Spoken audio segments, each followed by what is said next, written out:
premise of socialism is, I'm here, I'm breathing, give me crap. Right? You have an obligation to care for me. I have a right to health care. I can force that doctor to go to medical school, expend $200,000, spend her entire life learning medicine, and then I can walk into her house and force her to provide me medicine. Right? Capitalism, by nature, is the opposite. Capitalism is the idea that I will starve unless I give you a good or service that you want. Right? If I don't give you something that you want, I'm not going to eat tonight. It's forced altruism, effectively. Right? We have to have a trade. We have to come to some sort of consensus. I have to give you something cool, and you have to give me something cool. Right? It's great. Socialism is rape, and capitalism is consensual sex. There's a video that's going around the internet getting all sorts of play about income inequality. Income inequality is the stupidest issue. Income inequality means nothing. Right? I mean, I have a lot of income inequality with Bill Gates, but I'm doing pretty well, and I don't care that Bill Gates is doing really well. The only thing we should all care about is that there are poor people. We should figure out how poor people can do better, not how to make Bill Gates less rich. But this video is going around and saying, here's a poll of what Americans think the wealth distribution should look like, and here's what the wealth distribution actually looks like. And I watched this video in bewilderment, and young people love it. And I watched this video in bewilderment saying, who told you that you get to tell the universe how wealth is distributed? Right? Who told you that you have a moral say as to how wealth is distributed? It's immoral, it's evil, it's wrong. You're going to have to steal people's labor from them. But people are not told this, and so they think that their own subjective vision of what reality should look like should govern what reality actually looks like, and it's only later, after 80 years of communist failure, that they realize, oh, that, and hundreds of millions of people dead, that they realize, oh, that was a bad idea. My wife is a doctor. Okay, which means she's accomplished more in her short life than Hillary Clinton has in her entire life. My wife's a doctor who takes care of people. She never at any point in her life sat around thinking, you know what, I can't be a doctor until Hillary Clinton, a corrupt old shrew, becomes a presidential nominee. My mom, when I was growing up, my mom worked and my dad was a stay-at-home dad. And my mom didn't sit around wondering, can I run film and television companies? I don't know. I'll have to think about whether Hillary Clinton could become president. This is all so stupid. Women, by the way, are a majority of bachelor's degrees, master's degrees, and associate's degrees. Next year, according to the American Bar Association, there will be a majority of law students in the United States. American women don't need Hillary Clinton to shatter a glass ceiling that doesn't exist. Social justice is an oxymoron. Okay? If a guilty man is acquitted because he's the right race, that is anti-justice. If an innocent man is convicted because he's the wrong race, that's anti-justice. Social justice, however, suggests that your group identity, your identity as a person, relieves you of individual responsibility to be a decent human being. So you get to interrupt lectures if you're the right race, or if you're the right gender, or the right sexual orientation. You get to do these things without punishment because, after all, that's in the nature of social justice, group justice. We don't hold you responsible for your individual actions. You get extra points in heaven because you were born with a certain skin color or sexual orientation. And let me tell you something about safe spaces. There's only one group of people who want safe spaces that are race-specific. There are only one group of people that want safe spaces so that they never have to hear from anybody of a different ideology or political persuasion. Those people are called fascists. Okay, and you've got a bunch of fascists, damn fascists on this campus, who are trying to shut down political debate and trying to cloister themselves in this little cocoon of stupidity so they don't have to debate anyone or think about issues outside their kin so that they can feel comfortable. Guess what? Life isn't about feeling comfortable. Life is about bettering yourself. Get off your ass, you stupid pansies. Racism is not a driving factor in income inequality. Because it has nothing to do with race and everything to do with culture. And when you have a culture that doesn't... You know what? Explain to me. You explain to me why black kids aren't graduating high school. Explain that one to me. Explain to me why black kids are shooting each other in rates significantly higher than whites are shooting each other. Explain to me why 13% of the population is responsible for 50% of the murder. Explain to me why the number of black kids in prison, not for innocent reasons, not for walking down the street and getting pulled into a prison, is so high. Explain, if it has nothing to do with culture, explain to me why the single motherhood rate in the black community jumped from 20% to 70% in the same course of time that the civil rights movement has made such tremendous strides. Is America more racist now than it was in 1960? And if it is, please explain to me how that happened.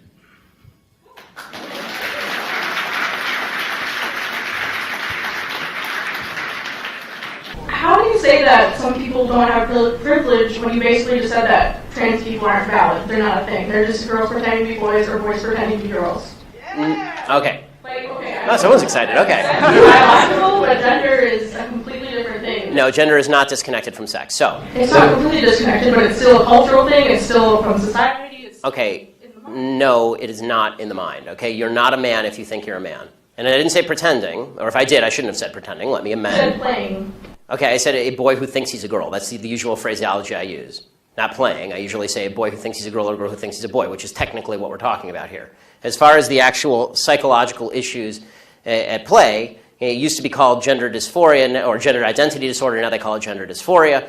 The idea that sex or gender are malleable is not true.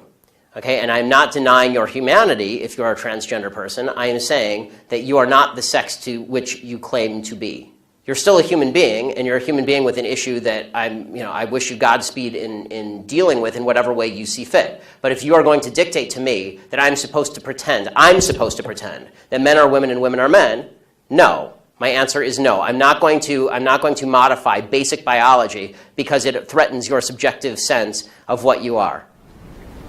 Okay, but you're still saying these kids should not be accepted because they don't really fit into either place? They can't just I'm saying that the Boy Scouts have a standard. You must be a biological boy to be a Boy Scout. You have to be a boy to be a Boy Scout. Where's that written, though?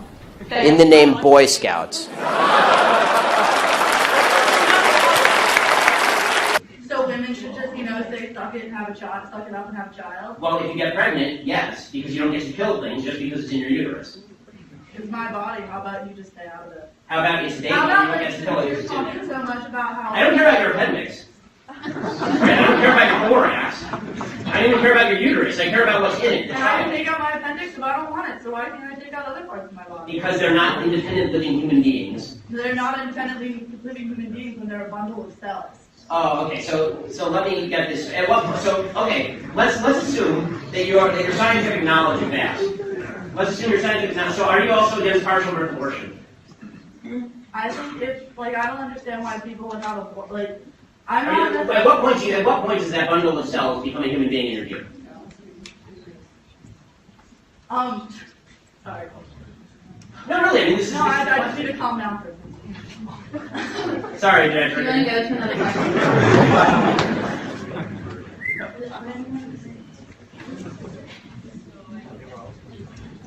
No, I mean, that is the relevant question. If your argument is that it's a bundle of cells, then the question becomes when it's not a bundle of cells. Unless it's a threat to the mother, they form maternal abortion, it shouldn't happen. But if it's a threat to the mother's health or the mother, I don't see why he would force a living human being to give birth to that. Because it's another living human being. So you're going to kill the mother to save the baby? And No, hold on. You're talking about a case where the mother's life is in danger. I don't know what you're talking about. Care and stuff after they're born. I agree with you that abortion is an exception when the mother's life is in danger. But the concept of bodily autonomy means that I don't have to give up any part of my body unless I say so. The baby is not part of your body. The baby is a baby. Nurture. Really, my wife is pregnant right now, and she's 30 weeks pregnant. Yeah. And 32. That baby is kicking the living crap out of her. Okay, that is a living human being in there. Okay, and I promise you that it is not a bundle of cells.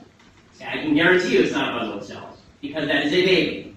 Okay, and I'm sorry to a bundle of cells that is requiring. You're technically a bundle of cells right now. And it turns out I didn't need to see a black guy as president to believe that black people could be presidents in the United States. The only people who believed that are people who are misinformed about the nature of the United States by the Democratic Party and actual racists. I'm offended by the language of uprising applied to people who are breaking into other black people's stores and looting them. This is a lack of values. And people who are destroying private property, destroying cop cars, in an uprising against what exactly? Against the black police chief, against a mostly minority police force, against the black mayor, against the black president, against the black attorney general, against against a city council that is 9 of 15 are black and all 15 are elected Democrats. What is the uprising against? What is it seeking to achieve? I still don't see what exactly the riots are seeking to achieve. Bottom line is, this is all.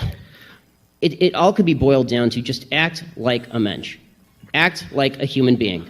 Honestly, it's not useful to riot, it's not useful to break things, it's not useful to throw rocks at people. And the idea that we're supposed to sort of correlate let's your hold level of off on outrage. the idea. I'm going to stick to the 30 seconds on Yeah, this the one. last Charles? sentence. The last sentence. Yeah. The idea that we're supposed to correlate your level of outrage with a certain level of justification. In other words, the more outraged you are and the more angry you are, the more justified you must be, is absolute nonsense. Through all the most unfunny people from Comedy Central. You got Stephen Colbert, who used to be on Comedy Central and is no longer funny. Samantha Bee, who is never very funny. And Trevor Noah, who in the womb must have been just smacked with the unfunny jar. Like God took down the various jars to make a human being, and he took the humorlessness jar and he poured it all over Trevor Noah as prenatally. People being able to accumulate wealth and the benefits throughout time, how can you say that hasn't put black people today at a disadvantage because of that? It has put black people today at an initial disadvantage, but that does not mean that the rules by which they play are different than white people now.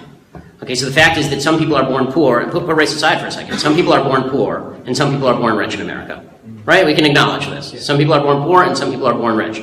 That does not mean that, number one, the poor people have a right to go to the rich people and take away their money, because that's called theft. And second of all, it also does not mean that making individual good decisions does not allow the poor person to become rich. There's tremendous income mobility in the country even still. And so the idea is, if the idea is that your grandfather, your great-grandfather couldn't go to college because of the racism in the GI Bill after World War II, and that's why you flunked out of high school, I don't buy it. I don't buy it. You know, make good decisions, you will get a better result. It doesn't mean we all start in the same place. We don't. None of us start in the same place. Some of us are smarter, some of us are dumber, some of us are taller, and some of us are shorter. You know, that's the reality of life. That's just how the universe is. The question is what we do to better ourselves. And if the idea is that you get to take money from people who were not involved in your oppression in the first place in order to rectify something that happened to great-granddad, then we can play this game of historic grievance all the way down the line.